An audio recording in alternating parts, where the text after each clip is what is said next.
না হলে তো বের করা উচিত। ক পিস হবে?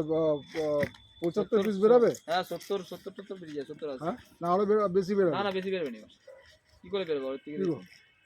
70 পিস বেরোবে না আরো বেশি বেরোবে? 70 পিস বলতে মানে একটা মাছে বলছে আর কি। না আমাদের ওরকম কোনো হিসাব থাকে না। আপনার 500 পিস তো 500 পিস করে দেবো।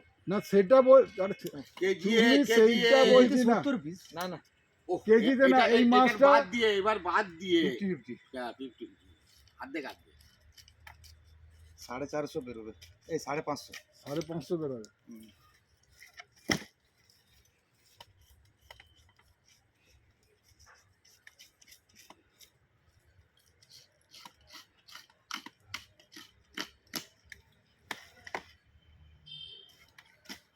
টেবিলের যে অবস্থা ভেঙে না পড়ে গেল। হ্যাঁ ওটাই বলছি।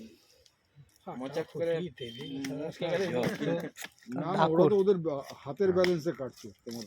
না টেবিলটা বুঝতে পেরেছি টেবিলটা, ওরা কিন্তু ওদের হাতের ব্যালেন্সে কাটছে। মানে টেবিলে টেবিলের প্রেসার দেয় না তাহলে তো টেবিলে পড়ে নেই, কিন্তু মাছের প্রেসারটা বলছি। মাছের প্রেসারটা একটু থাকবে। এই তেল পড়া নাকি? এইগুলোই তেল পোটা কাটা এইগুলো ভালো, এইগুলো আবার একদিন দুদিন হয়ে যাবে ঘরে।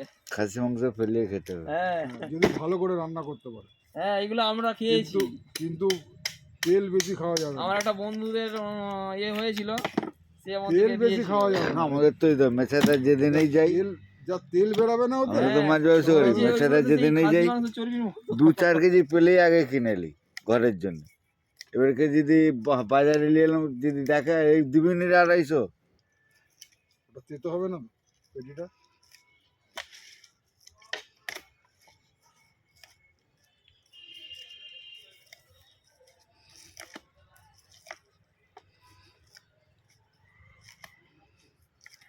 মামা কালকে যখন ওইখানে খাসি কাটা হবে তখন কিন্তু দাঁড়িয়ে থাকতে হবে, ঠিক আছে?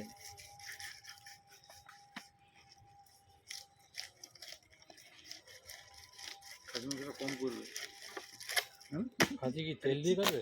চিকেন আছে, তাতে কি চিকেন আছে, না তেল দিয়ে ছাড়া? না এই জল হাত